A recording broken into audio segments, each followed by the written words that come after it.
What do I even say during a 5-minute hold is probably the number one question I hear from yoga teachers avoiding teaching yin yoga. Here's your answer: a word budget, a script skeleton, and permission not to say anything, simply to stop talking. I am Sage Rountree. I help yoga teachers build their confidence and develop sustainable teaching careers, and I have guided hundreds of yin classes. This system I'm about to give you is the one from my course, Fundamentals of Teaching Yin Yoga. And by the end of this video, you will have actual sentences to use in your next class. We will cover the word budget, the 3 moments in every hold that do need your voice, and the things to stop saying entirely. And if you want all of this pre-written, my free 20-minute yin sequence includes the exact entry, midpoint, and exit cues for a complete sequence. Link is in the description. Here's the structural secret. Your words in a yin class are front-loaded. You will talk the most in the first shape of class and less in every shape after. Because yin's instructions repeat by design, we use the same 3-part process every time. We find the appropriate degree of stress, we settle in and grow still, and we stay a while. By the 3rd shape, your students know the process. And every sentence you add past that point is spending from a budget that's meant to shrink. The quiet at the end of class means the plan is working, not that you have run out of things to say. The first minute of a hold is where most of your words belong. You have 4 jobs in order. Number 1, set up the shape, probably with props. Come onto your back, right ankle over left knee. If the sensation arrives too fast, keep your left foot on the floor. Then you name the target area. We are looking for sensation in the outer right hip. This cue does double duty. When you describe where the pose operates instead of how it should look, you sidestep the alignment question entirely, and alignment is largely irrelevant in yin. And you free every body in the room to build its own version of the shape. So for Sphinx, you would say, we are looking to apply stress to the lower back, maybe some opening across the front of the hips and chest. And if you want to hang your head down, get a stretch for the neck. Then give the time. We'll be here 4 minutes. Let's use the first minute to settle, the middle to observe, and the last to notice what is changing. Finally, hand over the controls. Say something like, you should be only mildly aware of the target area in these first breaths, and trust that the time here will turn the volume up for you. Everything I offer to you is simply a suggestion. Everything is optional. Nothing is a personally issued challenge. That's it. That's the paragraph, and then you have said enough. You are free to stop talking. Somewhere in the middle minutes of each hold, offer a single moment of check-in. You could rotate among these 3 options. The volume check. If the sensation has grown past a 5 out of 10, back out a little. Deeper is not better here. The quality check.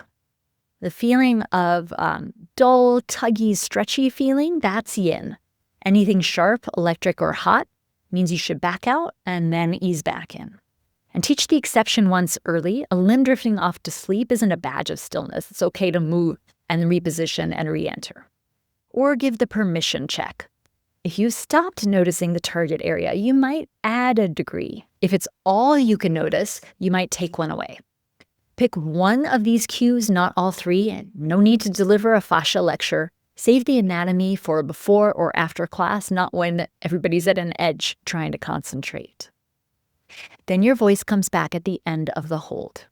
Something like, slowly, with support from your hands, unwind. Expect the sensation to crescendo before it fades. Then give the rebound period a job. Lie still for a minute and watch that echo rise and fall. My yin yoga teacher Paul Grilly jokes that no one has ever died from exiting a yin shape, but your students will believe the exit matters as much as the entry if your voice treats it that way. The word budget has room for one more line item, and it's the one that makes your yin class feel genuinely yours. A theme. Yin's quiet is the most fertile ground in yoga for theming. This is something that Alexandra Desiato and I teach at length in our books, Teaching Yoga Beyond the Poses, and it's volume 2. The structure mirrors the hold itself. You can give a quote or anecdote at the start to make the theme both personal and universal. Drop a few well-timed words during holds and in the in-between moments, then tie it up in a bow with a recap at the end. In a movement class, you have to hit the theme hard to cut through the noise. In yin yoga, you can do less. Say just enough to make your point and let the silence do the underlining. While we're on structure, sequence symmetrical shapes after asymmetrical ones and they become your timing buffer. You can shorten or lengthen the symmetrical shapes so that your class ends exactly on time. Your students may have somewhere to be right after class. After yin, they're going to be moving a little extra slow. And ending on time is a professional courtesy that definitely always outranks one more minute of butterfly pose. Here are 3 habits you can retire. Continuous narration. If you talk through the whole hold, students never get to do the practice. Mid-hold storytelling. Your anecdotes are lovely, and this is not their moment. And nervous filler. When the urge to speak rises, take 3 slow breaths and run through these acronyms. Wait, why am I talking? And waste, why am I still talking? If the answer is, because the silence feels awkward to me, the silence is doing its job on you. Awkward for you as the teacher is often exactly when it's working for them as the students. What is your go-to line during a long hold? Or what is your most awkward silence story? Put it in the comments. We've all got one, and I'll read every reply. If you want most of tonight's class handled, grab the free 20-minute yin sequence in the description. It gives you every entry, midpoint, and execute already written out for you.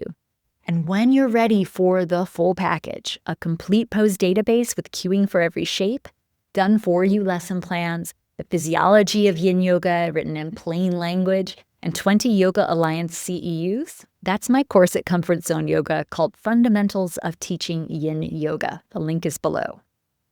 You do not need to use more words, just use the right words at the right 3 moments.